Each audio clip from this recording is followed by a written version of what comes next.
Hello students, welcome to Erudition Studies. Today is 29th May 2021 and we are going to discuss all the important current affair of today. ਤਾਂ start ਕਰਦੇ ਹਾਂ ਅੱਜ ਦੇ current affair ਦਾ session. First question ਲੈਂਦੇ ਹਾਂ, who has been elected as the president of Syria recently? Syria ਦੇ ਰਾਸ਼ਟਰਪਤੀ ਦੇ ਰੂਪ ਦੇ ਵਿੱਚ ਹੁਣੇ-ਹੁਣੇ ਕਿਸ ਨੂੰ ਚੁਣਿਆ ਗਿਆ ਹੈ? ਤਾਂ ਇਹਨਾਂ ਦਾ ਨਾਮ ਹੈ ਬਸ਼ਰ ਅਲ ਅਸਦ।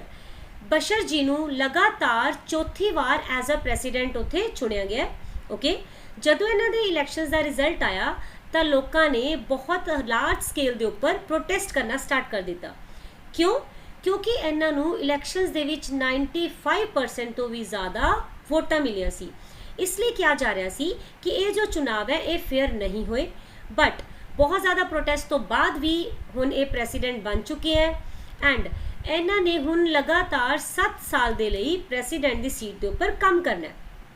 ਅਗਰ ਆਪਾਂ ਸੀਰੀਆ ਦੀ ਗੱਲ ਕਰਦੇ ਹਾਂ ਤਾਂ ਇਹ ਉਹ ਕੰਟਰੀ ਹੈ ਜਿਸ ਦੇ ਉੱਪਰ ਕਿ ਟਰਕੀ ਕੰਟੀਨਿਊਸਲੀ ਹਮਲੇ ਕਰਦਾ ਹੀ ਰਹਿੰਦਾ ਹੈ। ਤੇ ਟਰਕੀ ਜੋ ਇਹਨਾਂ ਤੇ ਹਮਲੇ ਕਰਦਾ ਹੈ, ਇਹਨਾਂ ਦੀ ਜੋ ਸੈਨਾ ਹੈ ਐਕਚੁਅਲੀ ਉਹ ਕੋਈ ਇੰਟਰਨੈਸ਼ਨਲ ਲੈਵਲ ਦੀ ਸੈਨਾ ਪ੍ਰੋਪਰ ਨਹੀਂ ਹੈ, ਉਹਨਾਂ ਨੂੰ ਬੋਲਿਆ ਜਾਂਦਾ ਹੈ ਕੁਰਡਿਸ। ਆਲਰਾਈਟ, ਤੇ ਜੇ ਸੀਰੀਆ ਦੀ ਗੱਲ ਕਰੀਏ ਤਾਂ ਇੱਥੇ ਮੈਕਸਿਮਮ ਪੋਪੂਲੇਸ਼ਨ ਹੈ ਸੁੰਨੀ, ਰਾਈਟ। ਤੇ ਜਿਹੜੇ ਬਸ਼ਰ ਹੈ ਉਹ ਕੀ ਨੇ? ਉਹ ਹੈਗੇ ਹੈ ਸ਼ੀਆ। ਤੇ ਆਪਾਂ ਨੂੰ ਇਹ ਤਾਂ ਪਤਾ ਹੀ ਹੈ ਕਿ ਸ਼ੀਆ ਔਰ ਸੁੰਨੀ ਇਹਨਾਂ ਦੋਨਾਂ ਦੇ ਵਿੱਚ ਲਗਾਤਾਰ ਆਪਸ ਦੇ ਵਿੱਚ ਕੰਟਰੋਵਰਸੀ ਚੱਲਦੀ ਹੀ ਰਹਿੰਦੀ ਹੈ। ਇਸ ਕਰਕੇ ਜੋ ਇੱਥੇ ਦੀ ਜਨਤਾ ਹੈ ਉਹ ਨਹੀਂ ਚਾਹੁੰਦੀ ਸੀ ਕਿ ਕੋਈ ਵੀ ਜੋ ਸ਼ੀਆ ਪਰਸਨ ਹੈ ਉਹ ਸਾਡਾ ਪ੍ਰੈਸੀਡੈਂਟ ਬਣੇ, ਤੇ ਉਹ ਚਾਹੁੰਦੇ ਸੀ ਕਿ ਇੱਥੇ ਸੁੰਨੀ ਹੀ ਕੋਈ ਪ੍ਰੈਸੀਡੈਂਟ ਆਉਣਾ ਚਾਹੀਦਾ ਹੈ। ਇਸ ਲਈ ਵੀ ਵਿਦਰੋਹ ਕੀਤਾ ਜਾ ਰਿਹਾ ਸੀ। ਐਕਚੁਅਲ ਰੀਜ਼ਨ ਇਹ ਵੀ ਸੀ, ਓਕੇ, ਪਰ ਫਿਰ ਵੀ ਲੱਖ ਵਿਦਰੋਹ ਤੋਂ ਬਾਅਦ ਸ਼ੀਆ ਜੋ ਹੈ ਉਹ ਇੱਥੇ ਪ੍ਰੈਸੀਡੈਂਟ ਬਣ ਕੇ ਆ ਚੁੱਕੇ ਆ। ਓਕੇ, ਤਾਂ ਹੁਣ ਆਪਾਂ ਦੇਖ ਲੈਂਦੇ ਹਾਂ ਕਿ ਇਹ ਕੌਣ ਨੇ। ਹੀ ਇਜ਼ ਦਾ ਵਨ ਜਿਨ੍ਹਾਂ ਨੂੰ ਕਿ ਐਜ਼ ਅ ਪ੍ਰੈਸੀਡੈਂਟ ਚੁਣਿਆ ਗਿਆ। ਆਪਾਂ ਹੁਣ ਦੇਖਦੇ ਹਾਂ ਕਿ ਮੈਪ ਦੇ ਉੱਪਰ ਸੀਰੀਆ ਦੀ ਲੋਕੇਸ਼ਨ ਕੀ ਹੈ। ਓਕੇ, ਤਾਂ ਸੈਂਟਰ ਦੇ ਵਿੱਚ ਤੁਸੀਂ ਦੇਖ ਸਕਦੇ ਹੋ, here it is, this is Syria, right. ਅਗਰ ਆਪਾਂ ਦੇਖਦੇ ਹਾਂ ਕਿ ਸੀਰੀਆ ਕਿਹੜੀ ਵਾਟਰ ਬੋਡੀ ਦੇ ਨਾਲ ਆਪਣਾ ਬਾਰਡਰ ਸ਼ੇਅਰ ਕਰਦਾ ਹੈ ਤਾਂ ਇਹ ਹੈ ਮੈਡੀਟਰੇਨੀਅਨ ਸੀ, ਰਾਈਟ। ਔਰ ਅਗਰ ਆਪਾਂ ਸੀਰੀਆ ਦੇ ਉੱਪਰ ਵੱਲ ਨੂੰ ਦੇਖੀਏ ਤਾਂ ਇੱਥੇ ਹੈ ਟਰਕੀ। ਟਰਕੀ ਇੱਦਾਂ ਦੀ ਕੰਟਰੀ ਹੈ ਜੋ ਕਿ 2 ਵਾਟਰ ਬੋਡੀਜ਼ ਦੇ ਨਾਲ ਘਿਰੀ ਹੋਈ ਹੈ। ਇਹਦੇ ਉੱਪਰ ਵਾਲੀ ਸਾਈਡ ਹੈ ਬਲੈਕ ਸੀ ਐਂਡ ਇਹਦੇ ਨੀਚੇ ਅਗਰ ਆਪਾਂ ਦੇਖਦੇ ਹਾਂ ਤਾਂ ਇੱਥੇ ਆਪਾਂ ਨੂੰ ਮਿਲਦਾ ਹੈ ਮੈਡੀਟਰੇਨੀਅਨ ਸੀ, ਰਾਈਟ। ਤਾਂ ਨੈਕਸਟ ਕੁਐਸਚਨ ਦੇਖਦੇ ਹਾਂ। Next question is who became the first female president of ਮੋਸੀਡੂ ਲੋਵਰੇ ਮਿਊਜ਼ੀਅਮ। ਮੋਸੀਡੂ ਲੋਵਰੇ ਮਿਊਜ਼ੀਅਮ ਦੇ ਵਿੱਚ ਫਸਟ ਫੀਮੇਲ ਪ੍ਰੈਸੀਡੈਂਟ ਕਿਹਨਾਂ ਨੂੰ ਚੁਣਿਆ ਗਿਆ ਹੈ? ਓਕੇ, ਉਹਨਾਂ ਦਾ ਆਪਾਂ ਨਾਮ ਦੱਸਣਾ ਹੈ। ਤਾਂ ਇਹ ਕੌਣ ਨੇ? ਇਹ ਹੈ Laurence des Cars. It's sorry, we'll pronounce it course, not Cars, right. ਤਾਂ ਇਹਨਾਂ ਨੂੰ ਪਹਿਲੀ ਵਾਰ ਫਸਟ ਫੀਮੇਲ ਪ੍ਰੈਸੀਡੈਂਟ ਚੁਣਿਆ ਗਿਆ ਹੈ ਲੋਵਰੇ ਮਿਊਜ਼ੀਅਮ ਦਾ। ਅਗਰ ਆਪਾਂ ਇਸ ਮਿਊਜ਼ੀਅਮ ਦੀ ਗੱਲ ਕਰਦੇ ਹਾਂ ਤਾਂ ਪੂਰੇ ਵਰਲਡ ਦੇ ਵਿੱਚ ਇਹ ਲਾਰਜੈਸਟ ਮਿਊਜ਼ੀਅਮ ਹੈ।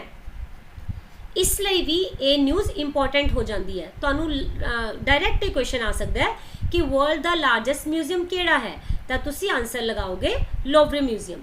ਓਕੇ, ਤੇ ਦੂਸਰੀ ਗੱਲ, ਫਸਟ ਫੀਮੇਲ ਪ੍ਰੈਸੀਡੈਂਟ ਨੇ ਤਾਂ ਇਹਦਾ ਮਤਲਬ ਫਸਟ ਮਤਲਬ ਇੰਪੋਰਟੈਂਟ, ਤਾਂ ਇਹ ਕੁਐਸਚਨ ਆਪਣੇ ਆਪ ਹੀ ਇੰਪੋਰਟੈਂਟ ਹੋ ਜਾਂਦਾ ਹੈ।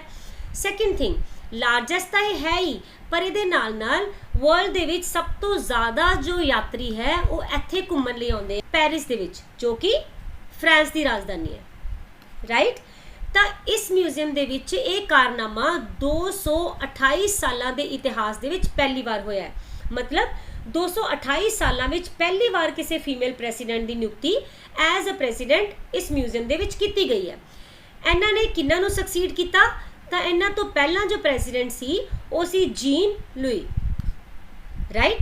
ਇਹ 8 ਸਾਲਾਂ ਤੋਂ ਐਜ਼ ਅ ਪ੍ਰੈਸੀਡੈਂਟ ਇਸ ਮਿਊਜ਼ੀਅਮ ਦੇ ਵਿੱਚ ਵਰਕ ਕਰ ਰਹੇ ਸੀ। ਤੇ ਅਗਰ ਆਪਾਂ ਗੱਲ ਕਰਦੇ ਹਾਂ ਕਿ ਪੈਰਿਸ ਜੋ ਹੈ ਉਹ ਕਿਹੜੀ ਨਦੀ ਦੇ ਕਿਨਾਰੇ ਤੇ ਹੈ, ਤਾਂ ਉਹ ਹੈ ਸੀਨ ਨਦੀ ਦੇ ਕਿਨਾਰੇ ਤੇ। ਇਹ ਕਾਫੀ ਵਾਰ ਕੁਐਸਚਨ ਪੁੱਛਿਆ ਜਾ ਚੁੱਕਿਆ ਹੈ, ਤਾਂ ਤੁਸੀਂ ਪਲੀਜ਼ ਇਸ ਚੀਜ਼ ਨੂੰ ਵੀ ਯਾਦ ਰੱਖਣਾ ਹੈ। ਅਗਰ ਆਪਾਂ ਕੈਪੀਟਲ ਦੀ ਗੱਲ ਕਰਦੇ ਹਾਂ ਫਰਾਂਸ ਦੀ ਤਾਂ ਉਹ ਹੈ ਪੈਰਿਸ, ਮੈਂ ਤੁਹਾਨੂੰ ਹੁਣੇ ਹੀ ਦੱਸਿਆ। ਤੇ ਇਹਨਾਂ ਦੇ ਪ੍ਰੈਸੀਡੈਂਟ ਨੇ ਇਮੈਨੂਅਲ ਮੈਕਰੋਨ, ਓਕੇ। ਔਰ ਅਗਰ ਆਪਾਂ ਪ੍ਰਾਈਮ ਮਿਨਿਸਟਰ ਦੇਖਨੇ ਹੋਏ ਫਰਾਂਸ ਦੇ ਤਾਂ ਉਹ ਨੇ ਜੀਨ ਕੈਸਟੈਕਸ, ਰਾਈਟ। ਨੈਕਸਟ ਦੇਖਦੇ ਹਾਂ third question, World Hunger Day is celebrated on, यानी कि वर्ल्ड हंगर डे कदों सैलीब्रेट किया गया?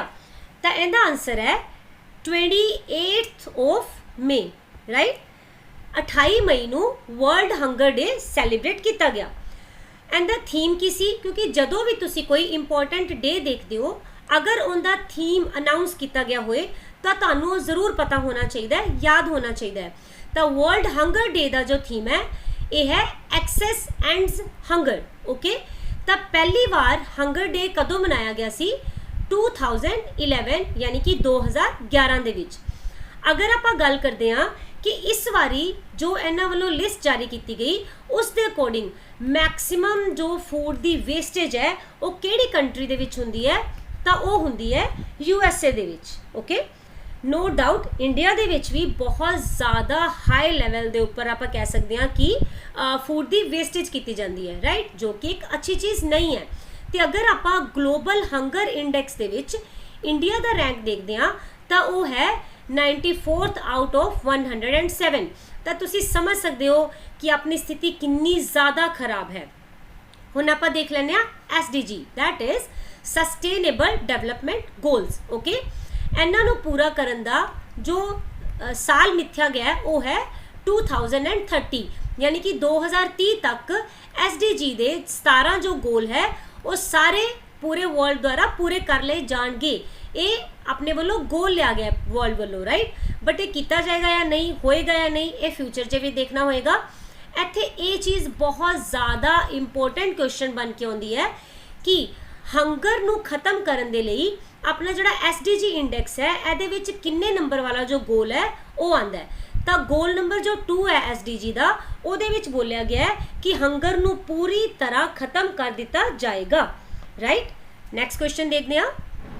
Name the first Indian who has been elected as president of INCB।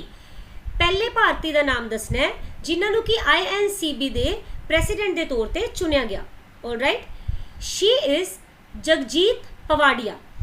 पहला आप देख लेने कि INCB stands for International Narcotics Control Board, right. ये क्वेश्चन भी क्यों इंपॉर्टेंट है? नंबर 1 कि ये फर्स्ट ने, नंबर 2 ये इंडियन ने, नंबर 3 ये फीमेल ने। इसलिए इस क्वेश्चन को ध्यान नाल तुसी याद रखना है कि INCB दे जो फर्स्ट प्रेसिडेंट बने ने इंडियन उन्हें Jagjit Pavadia ji. She is the one, okay. अगर आप देखते हैं कि हैडक्वार्टर कित्थे है INCB का, तो ये है Vienna they which, okay. Vienna is in Austria, it's not Australia, it's Austria. अगर फॉर्मेशन देखते हैं तो इनकी फॉर्मेशन हुई सी 1968 दे विच। इस बोर्ड का काम की हुंदा है? इस बोर्ड का काम है कि ये ड्रग्स की टाइमली सप्लाई नू देखेगा। अगर कोई एमरजेंसी सिचुएशन आती है तो उनके विच अश्योर करेगा कि इस ड्रग की सप्लाई नू प्रॉपरली तरीके दे नाल कीता जा सके, और बाकी जिन्नियां भी गाइडलाइंस इस ब्यूरो दियां आंदियां उन्होंने फॉलो करना, ओके। नंबर 3 कि अगर आप देखना होवे कि जगजीत पवाडिया जी जो ने ये पहला भी किसी अपनी ऐदा की पदवी के उपर रह चुके हैं इंडिया दे विच, तो yes she was the narcotics commissioner of India, okay. Narcotics commissioner of India ये भी रह चुके हैं, ओके। तो नेक्स्ट क्वेश्चन देखते हैं। Question number 5, name the Indian scientist who will be awarded with international Eni award, okay. ऐदा दे भारती जो साइंटिस्ट ने, विज्ञानी ने, उन्होंने का आप नाम दसना है जिन्होंने कि इंटरनेशनल एनी अवार्ड के लिए चुनिया गया। तो इन्हों का नाम है प्रोफेसर CN राव। इस अवार्ड की हाले सिर्फ अनाउंसमेंट हुई है, ओके। ये अवार्ड दिता नहीं गया। ये अवार्ड दिता कदों जाएगा? ये दिता जाएगा अक्टूबर 2021 दे विच, ओके। हाँ जी, ए ने प्रोफेसर CNR राव, ओके। तो अगर आप प्रोफेसर राव की गल करते हैं, इन्हों भारत सरकार वालों पहला भी भारत रत्न अवार्ड जो है वो मिल चुके हैं, ओके।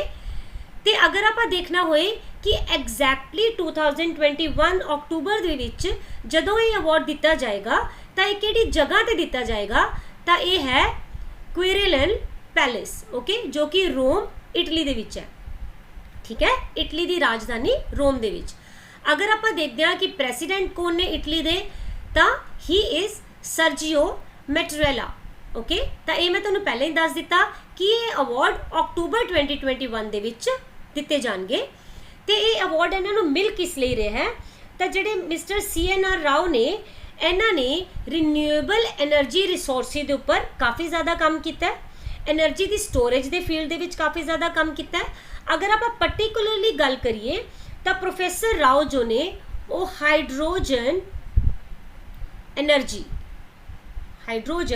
એનર્ਜੀ ਨੂੰ ਮਾਨਵਤਾ ਦੇ ਲਈ ਲਾਹੇਵੰਦ ਬਣਾਉਣ ਲਈ ਕਾਫੀ ਟਾਈਮ ਤੋਂ ਕੰਮ ਕਰ ਰਹੇ ਨੇ ਠੀਕ ਹੈ ਤਾਂ ਇਸ ਲਈ ਇਹਨਾਂ ਨੂੰ ਹੁਣੇ ਪ੍ਰੈਸਟੀਜੀਅਸ ਅਵਾਰਡ ਜੋ ਹੈ ਉਹ ਦਿੱਤਾ ਜਾ ਰਿਹਾ ਹੈ right next question number 6 name the Indian who recently received the International Hockey Federation President's Award ਐਦਾਂ ਦੇ ਭਾਰਤੀ ਦਾ ਨਾਮ ਦੱਸੋ ਜਿਨ੍ਹਾਂ ਨੇ ਕਿ ਹੁਣੇ ਇੰਟਰਨੈਸ਼ਨਲ ਹਾਕੀ ਫੈਡਰੇਸ਼ਨ ਦਾ ਪ੍ਰੈਜ਼ੀਡੈਂਟਸ ਅਵਾਰਡ ਜੋ ਹੈ ਉਹ ਪ੍ਰਾਪਤ ਕੀਤਾ ਹੈ ਤਾਂ ਇਹ ਨੇ ਮਿਸਟਰ VK ਪਾਂਡਿਅਨ ਰਾਈਟ ਇਹ ਅਵਾਰਡ ਦੀ ਅਨਾਉਂਸਮੈਂਟ ਇੰਟਰਨੈਸ਼ਨਲ ਹਾਕੀ ਫੈਡਰੇਸ਼ਨ ਤਾਂ ਇਹਨਾਂ ਦੀ 47th ਨੰਬਰ ਦੀ FIH ਕਾਂਗਰਸ ਦੀ ਮੀਟਿੰਗ ਹੋਈ ਸੀ ਓਕੇ ਤਾਂ ਇਸ ਸਮੇਂ ਅਗਰ ਆਪਾਂ ਗੱਲ ਕਰਦੇ ਹਾਂ ਮਿਸਟਰ ਪਾਂਡਿਆ ਤਾਂ ਇਹ ਓਡੀਸ਼ਾ ਦੇ ਜੋ CM ਨੇ ਹੀ ਇਜ਼ ਨਵੀਨ ਪਟਨਾਇਕ ਉਹਨਾਂ ਦੇ ਪ੍ਰਾਈਵੇਟ ਸੈਕਟਰੀ ਦੇ ਤੌਰ ਦੇ ਉੱਪਰ ਕੰਮ ਕਰ ਰਹੇ ਨੇ ਓਕੇ ਤਾਂ ਇਹਨਾਂ ਨੂੰ ਅਵਾਰਡ ਕਿਉਂ ਦਿੱਤਾ ਗਿਆ ਜਦੋਂ ਕਿ ਇਹ ਇੱਕ IAS ਆਫੀਸਰ ਨੇ ਦੇਖੋ ਹੀ is the one IAS VK ਪਾਂਡਿਅਨ ਤਾਂ ਇਹਨਾਂ ਨੂੰ ਹਾਕੀ ਦੇ ਨਾਲ ਰਿਲੇਟਡ ਅਵਾਰਡ ਕਿਉਂ ਦਿੱਤਾ ਗਿਆ ਦ ਕੁਐਸਚਨ ਅਰਾਈਜ਼ਸ ਹੇਅਰ ਤਾਂ ਇਸ ਲਈ ਕਿਉਂਕਿ 2018 ਦੇ ਵਿੱਚ ਵਰਲਡ ਕੱਪ ਹੋਇਆ ਸੀ ਮੈਨ ਓਕੇ ਮੈਨ ਵਰਲਡ ਕੱਪ ਦਾ ਆਯੋਜਨ ਕੀਤਾ ਜਾਣਾ ਸੀ ਸਭ ਤੋਂ ਪਹਿਲਾਂ ਝਾਰਖੰਡ ਦੇ ਵਿੱਚ ਬਟ ਝਾਰਖੰਡ ਗਵਰਨਮੈਂਟ ਨੇ ਮਨਾ ਕਰ ਦਿੱਤਾ ਕਿ we are not able to organise the event ਕਿ ਅਸੀਂ ਇਹ ਇਵੈਂਟ ਨਹੀਂ ਕਰਵਾ ਸਕਦੇ ਤਾਂ ਉਸ ਟਾਈਮ FIH ਹਰ ਸਟੇਟ ਕੋਲ ਗਿਆ ਕਾਫੀ ਸਾਰੀਆਂ ਸਟੇਟਸ ਕੋਲ ਗਿਆ ਕਿ ਪਲੀਜ਼ ਇਹ ਵਰਲਡ ਕੱਪ ਕਰਵਾ ਲਓ ਬਟ ਸਾਰੀਆਂ ਹੀ ਸਟੇਟਸ ਨੇ ਮਨਾ ਕਰ ਦਿੱਤਾ ਓਕੇ ਤਾਂ ਉਸ ਟਾਈਮ ਜੋ ਇਹ VK ਪਾਂਡਿਅਨ ਜੀ ਨੇ ਇਹਨਾਂ ਨੇ ਬਹੁਤ ਹੀ ਅੱਛੇ ਤਰੀਕੇ ਦੇ ਨਾਲ ਓਡੀਸ਼ਾ ਦੇ ਭੁਵਨੇਸ਼ਵਰ ਦੇ ਵਿੱਚ ਇਸ ਜੋ ਸੈਰੇਮਨੀ ਹੈ ਜੋ ਇਹ ਵਰਲਡ ਕੱਪ ਹੈ ਇਹਨੂੰ ਕਰਵਾਇਆ ਸੀ ਬਹੁਤ ਅੱਛੇ ਤਰੀਕੇ ਦੇ ਨਾਲ ਓਕੇ ਐਂਡ ਨੰਬਰ 2 ਕਿ ਇਹਨਾਂ ਨੇ ਕੇਰਲਾ ਦੇ ਵਿੱਚ ਕਾਫੀ ਅੱਛੇ ਤਰੀਕੇ ਦੇ ਨਾਲ ਹਾਕੀ ਨੂੰ ਪ੍ਰਮੋਟ ਕੀਤਾ ਜਿਸ ਦੇ ਲਈ ਇਹਨਾਂ ਨੂੰ ਹੁਣ ਇਸ ਅਵਾਰਡ ਦੇ ਨਾਲ ਸਨਮਾਨਿਤ ਕੀਤਾ ਜਾ ਰਿਹਾ ਹੈ ਰਾਈਟ ਨੈਕਸਟ ਕੁਐਸਚਨ ਦੇਖਦੇ ਹਾਂ question number 7 due to COVID-19 which award has been postponed till 27th March 2022 COVID-19 ਦੇ ਕਰਕੇ ਕਿਹੜਾ ਅਵਾਰਡ ਹੈ ਜਿਸ ਨੂੰ ਕਿ ਹੁਣ 27 ਮਾਰਚ 2022 ਤੱਕ ਲਈ ਪੋਸਟਪੋਨ ਕਰ ਦਿੱਤਾ ਗਿਆ ਤਾਂ ਇਹ ਬਹੁਤ ਹੀ ਪ੍ਰੈਸਟੀਜੀਅਸ ਅਵਾਰਡ ਹੈ Oscar awards okay Oscar award ceremony ਨੂੰ ਹੁਣ 27th ਮਾਰਚ 2022 ਤੱਕ ਲਈ ਪੋਸਟਪੋਨ ਕਰ ਦਿੱਤਾ ਗਿਆ ਪਹਿਲਾਂ ਇਹ ਫੈਬਰੂਅਰੀ ਦੇ ਵਿੱਚ ਹੋਣਾ ਸੀ ਓਕੇ ਤਾਂ ਹੁਣ ਇਹਨੂੰ 1 ਮੰਥ ਦੇ ਲਈ ਐਕਸਟੈਂਡ ਕਰ ਦਿੱਤਾ ਗਿਆ ऑस्कर ਅਵਾਰਡ ਦਾ ਅਗਰ ਆਪਾਂ ਦੇਖਦੇ ਹਾਂ ਕਿ ਆਯੋਜਨ ਕੌਣ ਕਰਦਾ ਹੈ ਤਾਂ ਇਹਨਾਂ ਦਾ ਆਯੋਜਨ ਕੀਤਾ ਜਾਂਦਾ ਹੈ academy of motion picture sorry arts and sciences okay ਤਾਂ ਇਸ ਸੰਸਥਾ ਵੱਲੋਂ ऑस्कर ਅਵਾਰਡਸ ਜੋ ਹੈ ਉਹ ਪ੍ਰੋਵਾਈਡ ਕੀਤੇ ਜਾਂਦੇ ਆ ਤਾਂ ਇੱਥੇ ਤੁਸੀਂ ਦੇਖ ਰਹੇ ਹੋ news the clip question number 8 which country's parliament has recently passed the port city economic commission bill very important question ਕਿਹੜੀ ਕੰਟਰੀ ਦੀ ਪਾਰਲੀਮੈਂਟ ਹੈ ਜਿਨੇ ਕਿ ਹੁਣੇ ਇੱਕ ਜੋ ਆਪਣਾ ਬਿੱਲ ਹੈ ਉਹ ਪਾਸ ਕੀਤਾ ਹੈ ਜਿਸ ਦਾ ਨਾਮ ਹੈ port city economic commission bill ਤਾਂ ਇਹ ਕੰਟਰੀ ਹੈ ਸ਼੍ਰੀਲੰਕਾ ਇਸ ਤੋਂ ਪਹਿਲਾਂ ਕਿ ਆਪਾਂ ਇਸ ਬਿੱਲ ਬਾਰੇ ਡਿਸਕਸ ਕਰੀਏ ਆਪਾਂ ਸਭ ਤੋਂ ਪਹਿਲਾਂ ਚਾਈਨਾ ਦੇ ਬਾਰੇ ਗੱਲ ਕਰਾਂਗੇ ਕਿਉਂਕਿ ਇਸ ਕੁਐਸਚਨ ਨੂੰ ਅੱਛੀ ਤਰ੍ਹਾਂ ਸਮਝਣ ਦੇ ਲਈ ਚਾਈਨਾ ਦੇ ਡੈਟ ਟ੍ਰੈਪ ਨੂੰ ਸਮਝਣਾ ਪਏਗਾ ਡੈਟ ਟ੍ਰੈਪ ਮਤਲਬ ਕਿਸੇ ਨੂੰ ਆਪਣੇ ਕਰਜ਼ੇ ਦੇ ਜਾਲ ਦੇ ਵਿੱਚ ਇਸ ਤਰ੍ਹਾਂ ਫਸਾ ਲੈਣਾ ਕਿ ਉਹ ਬਸ ਘੁੰਮੀ ਹੀ ਜਾਏਗਾ ਬਟ ਤੁਹਾਡਾ ਕਰਜ਼ਾ ਖਤਮ ਨਹੀਂ ਕਰ ਸਕੇਗਾ। ਇੰਨਾ ਜ਼ਿਆਦਾ ਕਰਜ਼ੇ ਦੇ ਥੱਲੇ ਉਹ ਪਰਸਨ ਦਬਿਆ ਜਾਏਗਾ। ਇਹਨੂੰ ਡੈਟ ਟ੍ਰੈਪ ਬੋਲਦੇ ਆ। ਅਗਰ ਆਪਾਂ China the that trap policy ਦੀ ਗੱਲ ਕਰਦੇ ਹਾਂ ਤਾਂ ਚਾਈਨਾ ਕੀ ਕਰਦਾ ਹੈ, ਪਹਿਲਾਂ ਕਿਸੇ ਵੀ ਕੰਟਰੀ ਦੀ ਹੈਲਪ ਕਰਨ ਦੇ ਲਈ ਉਹਨਾਂ ਦੇ ਕੋਲ ਜਾਂਦਾ ਹੈ। ਉਹਨਾਂ ਨੂੰ ਬੋਲਦਾ ਹੈ ਕਿ ਅਸੀਂ ਤੁਹਾਡੀ ਜਗ੍ਹਾ ਨੂੰ ਡਿਵੈਲਪ ਕਰਾਂਗੇ, ਅਸੀਂ ਤੁਹਾਨੂੰ ਲੋਨ ਦੇਵਾਂਗੇ, ਇਨਵੈਸਟਮੈਂਟ ਕਰਾਂਗੇ, पेमेंट सारी असी लगावांगे और तुहाडे देश जो है उसकी तरक्की हो जाएगी। तो कंट्री भी बेचारी गरीब हुंदी है जो वो सोचते हैं कि ओके ठीक है, अगर ये सानू लोन दे रहे हैं तो नो प्रॉब्लम, असी अपनी कंट्री नू डेवलप कर लैंदे आ। ते जदों वो कंट्री इन्हां दे पैसे नू वापस नहीं कर पाती तो चाइना की करदा है, उस कंट्री दे एरिया नू अपने कब्जे दे विच लै लैंदा है। इस तरह ही चाइना ने कीता सी श्रीलंका दे नाल। तुसी देखो ਉੱਪਰ ਵਾਲੀ ਇਮੇਜ ਤੁਹਾਨੂੰ ਦਿਖ ਰਹੀ ਹੋਏਗੀ श्रीलंका ਦੀ। श्रीलंका ਦੇ ਵਿੱਚ ਇੱਕ ਪੋਰਟ ਹੈ, ਇਹਦਾ ਨਾਮ ਹੈ ਦ ਪੋਰਟ ਆਫ ਹੈਂਬਨਟੋਟਾ। ਓਕੇ, ਇਸ ਪੋਰਟ ਦੇ ਵਿੱਚ ਕੀ ਹੋਇਆ ਸੀ ਕਿ ਇਸ ਪੋਰਟ ਦੀ ਡਿਵੈਲਪਮੈਂਟ ਦੇ ਲਈ, ਜਿਵੇਂ ਮੈਂ ਤੁਹਾਨੂੰ ਹੁਣੇ ਦੱਸਿਆ, ਚਾਈਨਾ ਨੇ श्रीलंका ਨੂੰ ਅਪਰੋਚ ਕੀਤਾ। ਇਹਨਾਂ ਨੇ ਬੋਲਿਆ श्रीलंका ਨੂੰ ਕਿ ਅਸੀਂ ਇਸ ਪੋਰਟ ਦੀ ਡਿਵੈਲਪਮੈਂਟ ਕਰਦੇ ਹਾਂ, ਅਸੀਂ ਇਹਦੇ ਤੇ ਜੋ ਵੀ ਪੇਮੈਂਟ ਲੱਗੇਗੀ, ਜੋ ਵੀ ਇਨਵੈਸਟਮੈਂਟ ਹੋਏਗੀ, ਜਿੰਨੀ ਵੀ ਪੇਮੈਂਟ लगेगी ਉਹ ਅਸੀਂ ਦੇਵਾਂਗੇ, ਤੁਹਾਨੂੰ ਕੁਝ ਦੇਣ ਦੀ ਜ਼ਰੂਰਤ ਨਹੀਂ ਹੈ। ਤਾਂ ਤੁਹਾਡੀ ਕੰਟਰੀ ਜੋ ਹੈ ਉਹਦਾ ਜਿਹੜਾ ਇੱਕ ਏਰੀਆ ਉਹ ਬਹੁਤ ਅੱਛੀ ਤਰ੍ਹਾਂ ਡਿਵੈਲਪ ਹੋ ਜਾਏਗਾ। ਤਾਂ श्रीलंका ਨੇ ਬੋਲਿਆ ਓਕੇ नो प्रॉब्लम, धीरे धीरे वापस कर देंगे पेमेंट। बट श्रीलंका ਦੇ ਕੋਲ ਇੰਨੀ पेमेंट थोड़ी सी ਤਾਂ ਉਹ वापस नहीं कर पाए। कुछ साल बाद चाइना ने की किया, श्रीलंका ਦੇ ਕੋਲ आया और बोलिया कि जो पेमेंट मैं तेरे ते लगाई सी किस ते इस वाले पोर्ट ਨੂੰ ਡਿਵੈਲਪ ਕਰਨ ਦੇ ਵਿੱਚ, ਉਹ ਤੁਸੀਂ ਹੁਣ ਮੈਨੂੰ वापस करो। ਤੁਸੀਂ सोचो कि अगर श्रीलंका ਦੇ ਕੋਲੋਂ ਇੰਨੀ पेमेंट ही ਹੁੰਦੀ ਤਾਂ श्रीलंका खुद ही इस पोर्ट ਨੂੰ ਡਿਵੈਲਪ नहीं कर ਲੈਂਦਾ। ਤਾਂ श्रीलंका ने हथ खड़े कर ਦਿੱਤੇ कि sorry we don't have money, ਸਾਡੇ ਕੋਲ ਪੈਸਾ नहीं है। ਤਾਂ ਫਿਰ ਚਾਈਨਾ ਨੇ ਕੀ ਕੀਤਾ, 99 ਈਅਰਸ ਦੇ ਲਈ ਇਸ पोर्ट ਨੂੰ श्रीलंका ਤੋਂ ਲੀਜ਼ ਦੇ ਉੱਪਰ ਲੈ ਲਿਆ। ओके, तो इस तरह श्रीलंका अपना एक बहुत ही खूबसूरत पार्ट जो है वो खो बैठा। ओके, एनू ही बोलते हैं डेट ट्रैप। हुण अगेन की होया, हुण श्रीलंका दे विच जो ये बिल पास किया गया, ਇਹਦੇ ਵਿੱਚ ਉਹਨਾਂ ਨੇ ਕੀ ਬੋਲਿਆ ਹੈ ਕਿ ਇੱਕ ਏਰੀਆ 269 ਹੈਕਟੇਅਰ ਦਾ। ਓਕੇ, ਇਹ ਲੈਂਡ ਹੈ ਜੋ ਕਿ ਇਹਨਾਂ ਨੂੰ ਸਮੁੰਦਰ ਤੋਂ ਪ੍ਰਾਪਤ ਹੋਈ ਹੈ। ਇਹਨਾਂ ਨੇ ਇਹਨੂੰ ਅਨਾਉਂਸ ਕਰ ਦਿੱਤਾ SEZ ਯਾਨੀ ਕਿ special economic zone area. Okay, ਤੇ ਤੁਹਾਨੂੰ ਪਤਾ ਹੋਏਗਾ ਕਿ ਕਿਸੇ ਵੀ ਕੰਟਰੀ ਦੀ ਡਿਵੈਲਪਮੈਂਟ ਦੇ ਲਈ ਉੱਥੇ ਦੇ ਜਿਹੜਾ ਸਪੈਸ਼ਲ ਇਕਨੋਮਿਕ ਜ਼ੋਨ ਏਰੀਆ ਹੁੰਦਾ ਹੈ ਉਹਦੀ ਬਹੁਤ ਜ਼ਿਆਦਾ ਇੰਪੋਰਟੈਂਸ ਹੁੰਦੀ ਹੈ। ਓਕੇ, ਤਾਂ ਇਹ ਜਿਹੜਾ ਸਪੈਸ਼ਲ ਇਕਨੋਮਿਕ ਜ਼ੋਨ ਹੈ ਉਹਨੂੰ ਇਸ ਤਰ੍ਹਾਂ ਡਿਵੈਲਪ ਕੀਤਾ ਜਾਏਗਾ। ਦੇਖ ਸਕਦੇ ਹੋ ਹਾਊ ਬਿਊਟੀਫੁਲ ਇਟ ਇਜ਼। ਤਾਂ ਇਸ ਖੂਬਸੂਰਤ ਜਗ੍ਹਾ ਨੂੰ ਡਿਵੈਲਪ ਕਰਨ ਦੇ ਲਈ ਅਗੇਨ ਕੀ ਹੋਇਆ, ਚਾਈਨਾ ਕੋਲ ਗਿਆ श्रीलंका। ਓਕੇ, ਇਹਨਾਂ ਨੇ ਬੋਲਿਆ कि हाँ जी नो प्रॉब्लम, साढ़े कोल पेमेंट है, असी तुहाडा एरिया बहुत अच्छी तरह डेवलप कर देंगे। तो हुण इत्थे दोबारा तो पता चल रहा है कि श्रीलंका जो है अगेन चाइना दे डेट ट्रैप दे विच आ रहा है। तो इस चीज़ के बारे दे विच श्रीलंका दे भी कुछ लोग समझते हैं, इसलिए जदों ये बिल पेश किया गया उत्थे दी संसद दे विच तो उदों 149 जो वोट्स है वो तो फेवर दे विच आए, बट 58 वोट्स ऐदां दे विच सीगे जो अगेंस्ट विच आए, जिन्हां ने कहा कि सानू चाइना तो हैल्प नहीं लैनी चाहिए। पर क्योंकि जो मेजोरिटी वोट है वो फेवर दे विच आया सी, इसलिए चाइना नू ये वाला जो तुसी कह सकते हो कि एरिया नू डेवलप करन दे लई इन्हां ने यस कर दिता श्रीलंका ने। ओके, तो चाइना इस प्रोजेक्ट के ऊपर 1.4 बिलियन डॉलर जो है इन्वेस्ट कर रहा है। तुसी समझ सकते हो इन्ना वड्डा इन्वेस्टमेंट कर रहा है तो चाइना का कुछ ना कुछ मोटिव तो जरूर होएगा। तो आने वाले टाइम के विच हो सकता है कि श्रीलंका अपना इन्ना ब्यूटीफुल एरिया जो है वो भी गवा बैठे। ओके, तो हुण आपां कुछ फैक्ट्स देख लैंदे आ श्रीलंका दे नाल रिलेटेड। अगर आप इत्थे दी कमर्शियल कैपिटल की गल करते हैं तो वो है कोलंबो। ओके, एग्जीक्यूटिव कैपिटल है श्री जयावर्धनापुरा कोटे, एंड प्रेसिडेंट की गल करिए तो ये गोटाबाया राजपक्षे, एंड इत्थे दे प्राइम मिनिस्टर ने महिंदा राजपक्षे। ऑलराइट, एंड ये दोनों ब्रदर्स ने। ओके, तो आई थिंक तुहानूं अज दा सैशन प्रॉपरली अच्छे तरीके नाल समझ आ गया होएगा, एंड मैं ट्राई किया है कि मैं तुहानूं मैप दे नाल और पिक्चर्स के थ्रू समझा सकां। That is all for today students. Now we will meet in the next session. Till then take care and bye bye.